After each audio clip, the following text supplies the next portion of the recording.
ಕರ್ನಾಟಕ ರಾಜ್ಯದಲ್ಲಿ ಎಲ್ಲ 224 ಅಸೆಂಬ್ಲಿ ಕ್ಷೇತ್ರದಲ್ಲೂ ಕೂಡ ಈ ಗ್ಯಾರಂಟಿ ಯೋಜನೆಗಳ ಅನುಷ್ಠಾನ ಸಮಿತಿ ರಚನೆ ಮಾಡಿದ್ದೇವೆ.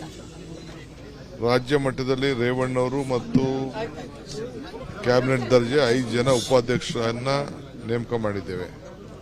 ಪ್ರತಿ ಅಸೆಂಬ್ಲಿ ಕಾನ್ಸ್ಟಿಟ್ಯೂನ್ಸಿಯಲ್ಲೂ ಕೂಡ ಒಬ್ಬೊಬ್ಬರನ್ನ ಗ್ಯಾರಂಟಿ ಸಮಿತಿ ಅಧ್ಯಕ್ಷರು ಮತ್ತು 15 ಜನ ಮೆಂಬರ್ಸ್ ಕೂಡ 15 ಅಲ್ಲ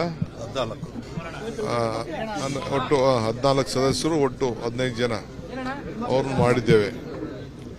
ಅಧ್ಯಕ್ಷರುಗಳು ಜಿಲ್ಲಾ ಮಟ್ಟಕ್ಕೆ ಸದಸ್ಯರಾಗಿರ್ತಾರೆ. ಪದಾಧಿಕಾರಿಗಳು ಎಲ್ಲ ವರ್ಗದವರು ಸೇರಿ ಪದಾಧಿಕಾರಿಗಳು ಗ್ಯಾರಂಟಿ ಸಮಿತಿ ಇರ್ತಾರೆ. ಅವ್ರಿಗೆ ಕ್ಷೇತ್ರದಲ್ಲಿ ತಾಲೂಕುಗಳಲ್ಲಿ ತಾಲೂಕ್ ಪಂಚಾಯತಿಗಳಲ್ಲಿ ಕೊಡಬೇಕು, ಇಲ್ಲಿ ವಾರ್ಡ್ಗಳಲ್ಲಿ ಕೊಡಬೇಕು, ಡಿಸ್ಟಿಕ್ ಹೆಡ್ ಕ್ವಾರ್ಟರ್ಸ್ ಅಲ್ಲಿ ಜಿಲ್ಲಾ ಪಂಚಾಯತಿಯಲ್ಲಿ ಕೊಡಬೇಕು ಅಂತ ಹೇಳಿ ನಾವೀಗಾಗಲೇ ಆದೇಶವನ್ನು ಕೊಟ್ಟಿದ್ದೇವೆ. ಆ ಪ್ರಕಾರ ಬೆಂಗಳೂರು ನಗರದಲ್ಲೂ ಕೂಡ ಕಾರ್ಪೊರೇಷನ್ ಅಲ್ಲಿ ಜಿ ಕೃಷ್ಣಪ್ಪನವ್ರಿಗೆ ಮೇನ್ ಕಾರ್ಪೊರೇಷನ್ ಆಫೀಸಲ್ಲಿ ಕೊಟ್ಟಿದ್ದೇವೆ. ಅಸೆಂಬ್ಲಿ ವೈಸು ಇಲ್ಲೂ ಕೂಡ ನಮ್ಮ ಪದ್ಮನಾಭನಗರ ವಾರ್ಡಲ್ಲಿ ವಾರ್ಡ್ ಆಫೀಸಲ್ಲಿ ಅವ್ರ ಕ್ಷೇತ್ರದ ಕೊಟ್ಟಿದ್ದೇವೆ. ಅವರು ಎಲ್ಲ ಅನುಷ್ಠಾನವನ್ನು ಜಾರಿಗೊಳಿಸಲಿಕ್ಕೆ ಜನರಿಗೆ ಸಮರ್ಪಕವಾಗಿ ಕ್ಲೀನಾಗೆ ಡೈರೆಕ್ಟ್ ಬೆನಿಫಿಟ್ ಟ್ರಾನ್ಸ್ಫರು ಏನಾಗಬೇಕು, 5 ಗ್ಯಾರಂಟಿಗಳನ್ನು ತಲುಪಿಸಬೇಕು, ಪಾರದರ್ಶಕವಾಗಿ ಎಲ್ಲೂ ಕೂಡ ಲೋಪ ಆಗಬಾರ್ದು, ಯಾರು ಕೂಡ ಲಂಚ ಮತ್ತೊಂದು ಹ್ಯಾರಾಸ್ಮೆಂಟು ಎಲ್ಲೂ ಆಗಬಾರ್ದು. ಈ ದೃಷ್ಟಿಯಿಂದ ನೋಡಿಕೊಳ್ಳಿಕ್ಕೆ ಸಮಿತಿ ಸದಸ್ಯರನ್ನ ನೇಮಕ ಮಾಡಿದ್ದೇವೆ. ಸೊ ಈಗ ಅದನ್ನು ರೇವಣ್ಣವರ ನೇತೃತ್ವದಲ್ಲಿ ಎಲ್ಲ ಕಡೆ ಇಡೀ ರಾಜ್ಯದಲ್ಲಿ ಈ ರೀತಿ ಕಮಿಟಿಗಳು ಫಾರ್ಮ್ ಆಗಿ ಕಚೇರಿಗಳು ಪ್ರಾರಂಭ ಮಾಡಿ ಜನರಿಗೆ ಮಧ್ಯ ಅವರು ಕೆಲಸವನ್ನು ಮಾಡ್ತಾರೆ. ಸರ್, ಗ್ಯಾರಂಟಿ ಯೋಜನೆಗಳಿಗೆ ಕತ್ತರಿ ಹಾಕಬೇಕು, ಪರಿಷ್ಕರಣೆಯನ್ನು ಮಾಡಬೇಕು ಅನ್ನುವಂತಹ ಒಂದಷ್ಟು ಮನವಿಯನ್ನ ಸಚಿವರುಗಳು ನೀಡಿದ್ದಾರೆ. ನಿನ್ನೆ ನಾನು ಪ್ರಜಾವಾಣಿ ಪೇಪರ್ ನೋಡಿದೆ, ಅದೆಲ್ಲ ಸುಳ್ಳು. ನಾನು ಪಕ್ಷದ ಅಧ್ಯಕ್ಷನಾಗಿ ಹೇಳ್ತಾ ಇದ್ದೀನಿ, ಸಿದ್ದರಾಮಯ್ಯನವರು ಹೇಳಿದ್ದಾರೆ, ಯಾವ ಕಾರಣಕ್ಕೂ ನಾವು ಗ್ಯಾರಂಟಿಗಳನ್ನು ಬದಲಾವಣೆ ಮಾಡೋಂಥ ಪ್ರಶ್ನೆ ಆಗಲಿ ಕತ್ತರಿ ಹಾಕೋ ಪ್ರಶ್ನೆ ಯಾವುದೂ ಇಲ್ಲ. ಕೆಲವು ಕಡೆ ಆದಾಯ ಹೆಚ್ಚಿಗೆ ಇರೋಂಥವ್ರು ಕೂಡ ತೆಗೆದುಕೊಳ್ತಾ ಇದ್ದಾರೆ ಅಂತೇಳಿ ಕೆಲವು ಕಂಪ್ಲೇಂಟ್ಸ್ ಇದೆ. ಅಂಥವನ್ನ ಪರಿಶೀಲನೆ ಮಾಡ್ತೀವಿ ಅಷ್ಟೇ. ಇನ್ಕಮ್ ಟ್ಯಾಕ್ಸ್ ಕಟ್ಟಿರೋರು, GST ಕಟ್ಟೋರು, ಮತ್ತೊಂದು ಕಟ್ಟಿರೋರು ಅಂಥವ್ರದ್ದೆಲ್ಲ ಇದೆ ಅಂತೇಳಿ ಕೆಲವೆಲ್ಲ ಕಂಪ್ಲೇಂಟ್ಸ್ ಬಂದಿದೆ. ನಾವು 200 ಯೂನಿಟ್ಟು ವಿದ್ಯುತ್ ಶಕ್ತಿ,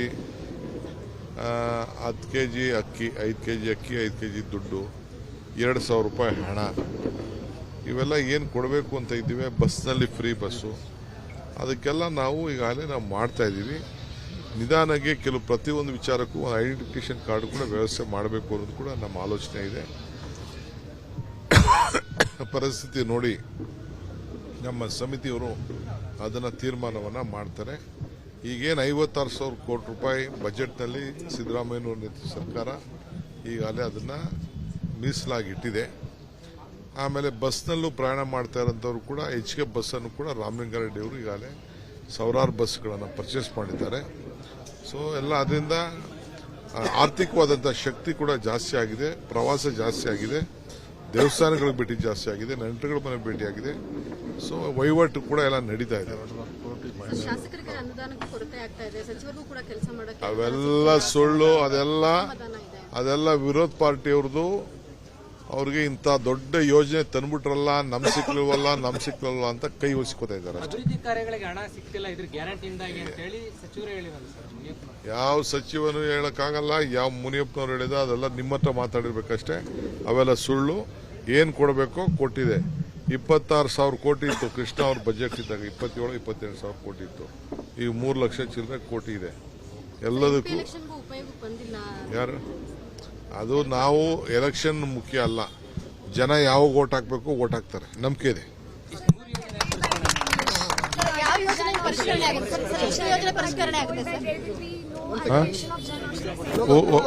ಪಾಡನ್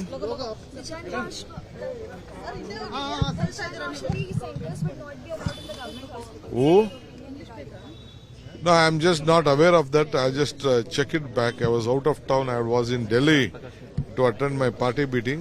I ask my minister and will clarify. Sir, ಯಾವ ಯೋಜನೆಗಳು ಪರಿಷ್ಕರಣೆ ಆಗ್ಬೋದು ಸರ್? ಪರಿಷ್ಕರಣೆ ಆದ್ರೆ ಎಷ್ಟು ಯೋಜನೆಗಳು ಪರಿಷ್ಕರಣೆ ಆಗ್ಬೋದು? ಯಾವುದು ಈಗ ನೀವು ಹೇಳಿದ್ರೆ ಕೆಲವರು ದುಡ್ಡಿರೋರು ಕೂಡ ಗ್ಯಾರಂಟಿ ಯೋಜನೆ ತಗೊಂಡು ಎಲ್ಲಿ ಕಂಪ್ಲೇಂಟ್ ಇದೆ ಅಲ್ಲಿ ಮಾತ್ರ ನೋಡ್ತೀವಿ, ಎಲ್ಲ ನಾವ್ ಯಾಕೆ ನೋಡಕ್ ಹೋಗೋಣ? ಎಲ್ಲಿ ಕಂಪ್ಲೇಂಟ್ಸ್ ಇದೆ ಈಗ ಕಮಿಟಿ ಫಾರ್ಮ್ ಮಾಡಿದ್ವಿ, ಅದನ್ನ ನೋಡ್ತಾರೆ. ನೋಡಿ ಅದನ್ನೆಲ್ಲ ಆನ್ಲೈನ್ ಇದು ರಿಜಿಸ್ಟ್ರೇಷನ್, ಡೈರೆಕ್ಟ್ ಬೆನಿಫಿಟ್ ಟ್ರಾನ್ಸ್ಫರ್ ಇವೆಲ್ಲ ಇದೆ, ಅವರೆಲ್ಲ ಎಕ್ಸಾಮಿನ್ ಮಾಡ್ತಾರೆ.